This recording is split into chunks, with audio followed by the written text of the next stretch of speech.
Friends, നമുക്ക് അടിപൊളിയായിട്ട് ഒരു ഉണക്കമീൻ ചമ്മന്തി ഉണ്ടാക്കിയാൽ അതിനാദ്യം നമ്മൾ കുറച്ച് ഉണക്കമീൻ എടുക്കണം. ഞാനിപ്പോൾ ഇവിടെ എടുത്തേക്കണം നമ്മുടെ ചൂടല്ലേ, അതായത് നമ്മളെ നെത്തോലിയാട്ടോ എടുത്തേക്കണം. അത് നമ്മൾ ചൂടുവെള്ളത്തിൽ ഇട്ട് വെക്കണം. എന്തിനാന്ന് വെച്ചിട്ടുണ്ടെങ്കിൽ അതിൽ ഉലുമ്പുണ്ട്, അതൊക്കെ പോകാൻ വേണ്ടിയിട്ട് കേട്ടോ. ഇതിൽ അധികം ഉലുമ്പില്ല, എന്താ വെച്ചാൽ അമ്മ വീട്ടിലുണ്ടാക്കി തന്നത് കാരണം കേട്ടോ. അതിനുശേഷം ഒരു ഫ്രൈ പാൻ എടുത്ത് അതിലേക്ക് കുറച്ച് എണ്ണ ഒഴിച്ച് നമ്മുടെ ഉണക്കലും ഇട്ട് കൊടുത്ത് കുറച്ച് മുളക് പൊടി ഉപ്പും കൂടി ഇട്ടിട്ട് എന്ത് ചെയ്യണം, നന്നായിട്ട് വറുത്തെടുക്കണം കേട്ടോ. അതായത് നമ്മുടെ കറുമുറ സെറ്റപ്പില്ല ആ രീതിയിൽ വറുത്തെടുക്കണം കേട്ടോ. അതിനുശേഷം ആ പാത്രത്തിൽ തന്നെ നമ്മുടെ വെളുത്തുള്ളിയും ഉള്ളിയും പച്ചമുളകും വറ്റൽമുളക് കറിവേപ്പിലയും മല്ലിച്ചപ്പും കൂടി ഇട്ടിട്ട് നന്നായിട്ടൊന്ന്, അതായത് നമ്മുടെ ഷാഡോ ഫ്രൈയില്ലേ ആ സെറ്റപ്പിൽ ചെയ്തെടുക്കണം കേട്ടോ. അതിനുശേഷം ഒരു മിക്സിയുടെ ജാറിലേക്ക് എല്ലാം കൂടി ഇട്ടതിന് ശേഷം നമ്മുടെ പുളിയും ഉപ്പും കൂടി ഇട്ടിട്ട് നന്നായിട്ട് അരച്ചെടുക്കണം കേട്ടോ.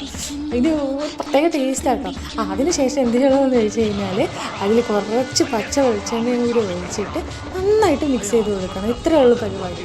അതിനുശേഷം നമ്മൾ ചോറിൻ്റെ കൂടെ കഴിക്കാം. ചോറിൻ്റെ കൂടെ അല്ലെങ്കിൽ ഇനിയിപ്പോൾ കപ്പയുടെ കൂടെയോ അല്ലെങ്കിൽ പഴങ്കഞ്ഞിയുടെ കൂടെ എന്തിൻ്റെ കൂടെ വേണമെങ്കിലും കഴിക്കാം.